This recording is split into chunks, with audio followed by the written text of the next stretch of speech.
Hello, welcome back to the Blu-ray Brothers channel. I'm Luke and today is my first video on this channel officially, and it is Sci-Fi Week. I'm really excited about this. I'm a huge science fiction fan. Decided to kind of rule out, Star Wars, because obviously if you see my channel, Raise War Reviews, you probably know my favourite film of all time is The Empire Strikes Back, so it'd be very easy to go to that. I want to do something a bit different, though it's not that different. It is, in my opinion, a sci-fi classic, and one that a lot of people talk about. You know what it is already. It is Blade Runner.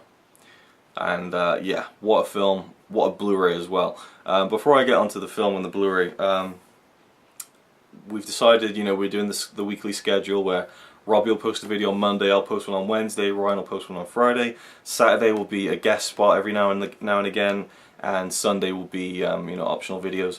Tuesdays and Thursdays are free, but this week, and this might not be a regular thing, but for this week, tomorrow on Thursday there will be a bonus video from me, and it'll be me showing you my Blade Runner briefcase box set. I love this edition so much. Basically what happened was, I'll take you back to when I was 8 years old. I was in a used video store. Actually no, it wasn't even a video store, it was just a used store. It had like TVs and stuff and just like bits of furniture, and it had some videotapes, and there was Blade Runner there, and I was like, oh wow, Han Solo, how, it must be awesome.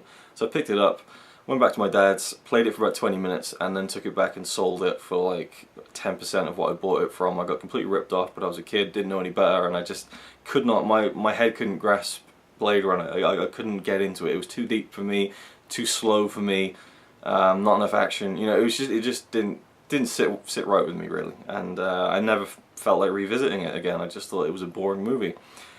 Last year, 2013, it's crazy that I saw this film for the first time properly 30 years after it was made, but that's again what I love about films is that they're always there in most cases, and you can check them out throughout history no matter how many years have passed, and you can appreciate it, hopefully anyway. I mean, I appreciate any kind of movie, but Blade Runner, I watched it with my cousin Ben. I got the Blu-ray, the 2-disc Blu-ray.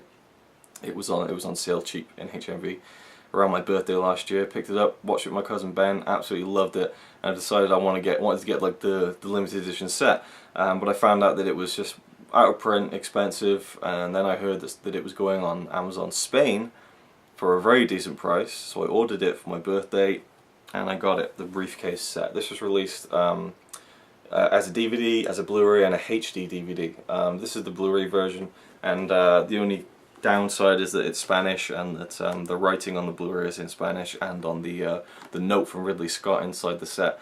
But otherwise, it's a fantastic set, and I'll be tomorrow showing you the set, and I'll be unboxing it and showing you everything that's inside it. I've done it before on my channel, but if you haven't seen my channel, haven't seen that video, then you can look forward to that tomorrow. Now the film itself, Blade Runner, comes in many different versions, and this Blu-ray has all 5 of them, or at least 5 of the existing versions, in high definition.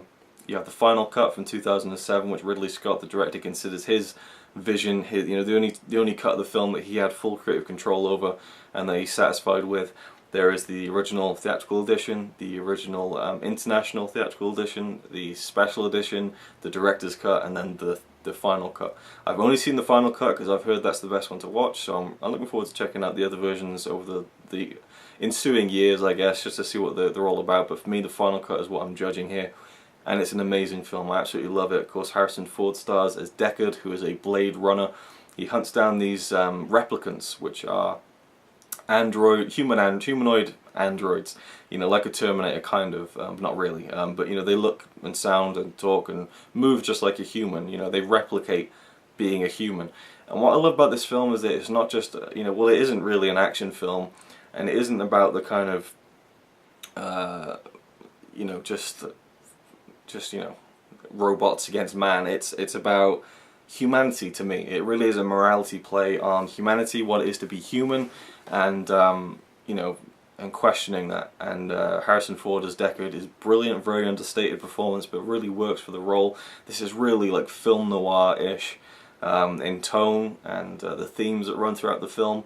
It's very dark. I love the night. I'm a nocturnal person, so I love movies that are night movies, and this movie takes place almost completely at night.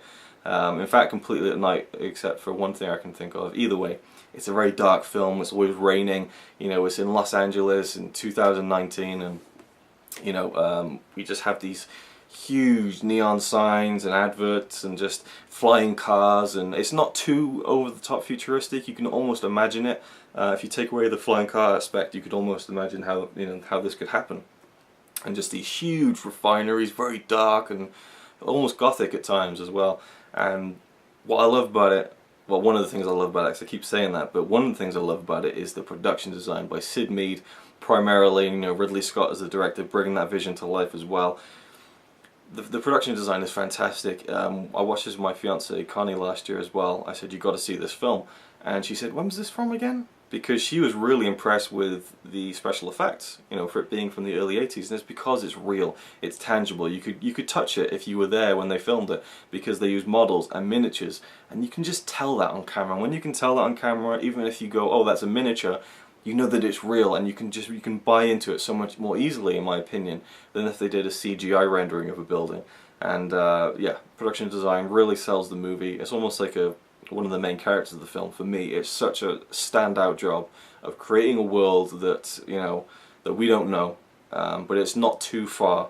You know, it's not too far removed from where we are now, so it's kind of it's more believable. You can buy into it.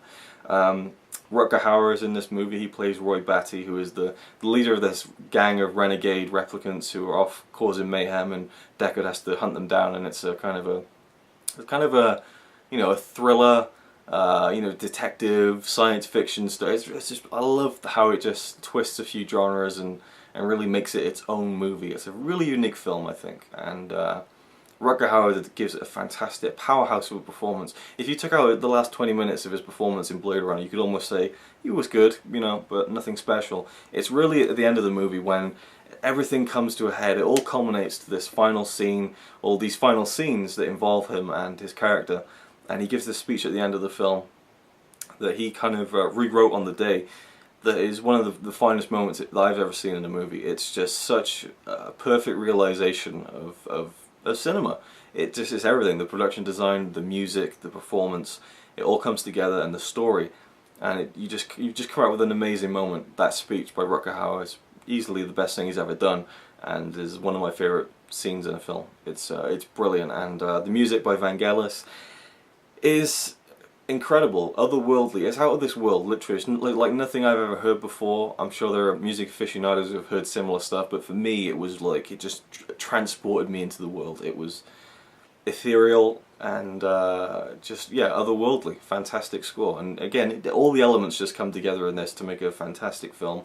Sean Young plays a character in the film. She's kind of the lead female, I guess you could say, and her character kind of crosses paths with Deckard, and that creates some interesting story developments. Yeah, but Blade Runner is definitely one of my favourite science fiction films ever. It's a 10 out of 10 film for me. Definitely a masterpiece. You know, I'd give it my highest recommendation. I could definitely see people not getting on with this film, for sure. I could definitely see that. But for me, it's such a visceral experience, and I thrive on movies like that. So for me, it's a standout movie. Love Blade Runner. If you haven't seen it, check it out. And tomorrow I will be giving you my full unboxing of this set, which is actually modelled off the Voigtkampf test. It's kind of a briefcase that the Deckard has in the film, where he kind of opens it up and he has this little machine inside that can kind of judge whether someone is human or a replicant. And I think it has the, yeah, it has like the insignia right there. I don't know if it'll focus or not. So yeah, Blade Runner. Awesome movie. Check it out if you haven't seen it. And the Blu-ray is definitely one of the best Blu-rays that's ever been released. And I'll talk more about that tomorrow. Make sure you stay tuned for Ryan's review on Friday. On Saturday we're having a special guest. And on Sunday we'll be doing a first watch where we'll be talking about a science fiction film that we've seen for the very first time, vlog style. And yeah, that's it. Thanks for watching. If you want to subscribe to my channel or Robbie's channel or Ryan's channel, all the links will be in the description in every video. So thanks for watching, and we'll see you with the next one.